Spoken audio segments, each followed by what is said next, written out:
एक दिन एक गरीब एक सरदार जी के पास अपनी जमीन बेचने गया। बोला, सरदार जी मेरी 2 एकड़ जमीन आप रख लो। सरदार जी ने पूछा कि इसकी कीमत क्या लगाओगे? गरीब बोला, 50,000 रुपए। सरदार जी थोड़ी देर सोचकर बोले, वही खेत जिसमें ट्यूबवेल लगा हुआ है? गरीब बोलता है, जी हाँ, आप मुझे 50,000 रुपए से कम भी दे दीजिए तो भी मैं जमीन आपको ही दे दूंगा।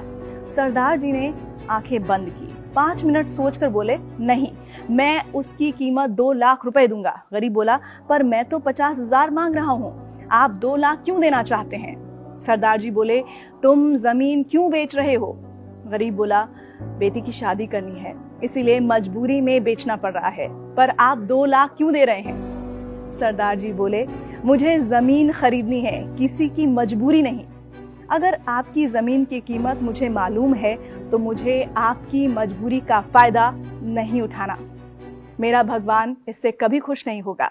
ऐसी जमीन या ऐसी कोई भी चीज जो किसी की मजबूरियों को देख के खरीदी जाती है, वो जिंदगी में कभी भी सुख नहीं देती। आने वाली पीढ़ियां मिट जाती हैं। सरदार जी ने कहा कि मेरे मित्र, तुम खुशी खुशी अपनी बेटी की शादी की तैयारियां करो। 50,000 की व्यवस्था हम गांव वाले मिलकर कर देंगे। तेरी जमीन भी तेरी ही रहेगी। गरीब हाथ जोड़कर आंसू भरे हुई आंखों के साथ दुआएं देता हुआ चला गया।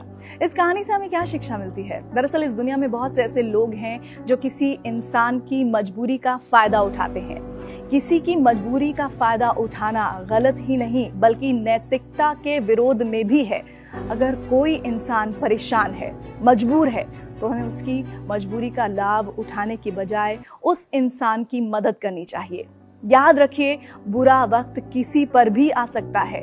अगर आप किसी की मजबूरी का फायदा उठा रहे हैं, हो सकता है कल को कोई आपकी भी मजबूरी का फायदा उठा सकता है।